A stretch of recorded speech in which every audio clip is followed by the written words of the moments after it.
You might be asking yourself, why should I teach on Skillshare? In today's video, I'm going to share with you a few reasons why Skillshare is a great place to teach online.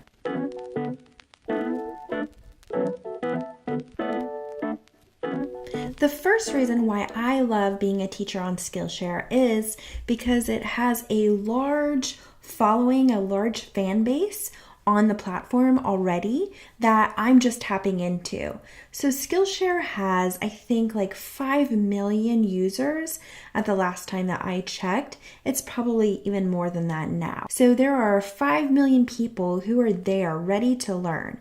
And you're just tapping into that and bringing those people to something that you create. So that makes it really easy to gain a following without having to break your neck for it. The second reason why I really love teaching on Skillshare is that people are there already primed to learn.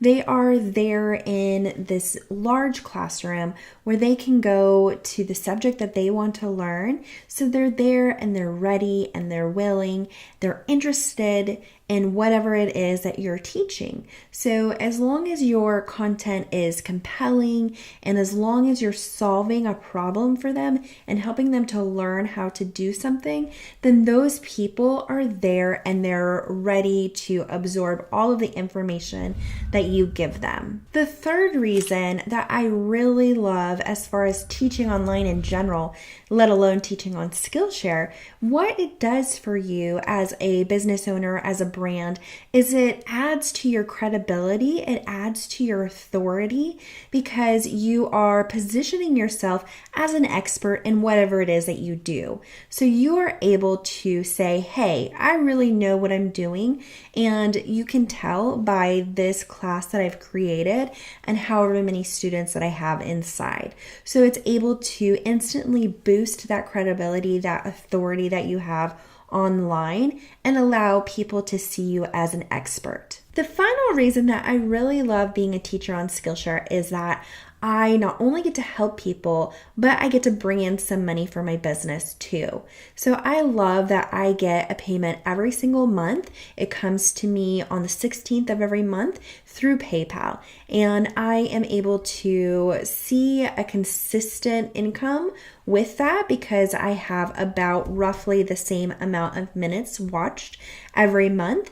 If I make new classes, which is always my plan, I am going to increase that monthly payment every single month. So as long as you have the minutes watched, you do bring in some income. So that is a great bonus to being a teacher on Skillshare, let alone you building your authority as a teacher and your credibility online, let alone you building a fan base from the people who are there already primed to learn. You really have the opportunity to also add some more income to your business. So those are the reasons why I really love being a teacher on Skillshare. If you have any questions, please don't hesitate to put them into the comment section below. I would love to be able to answer your questions about Skillshare or anything else that you might have questions about in future videos. Also, make sure that you hit the subscribe button and the little bell to get notified when I create a new video here on YouTube. Thanks for watching, and don't forget to stay creative this week.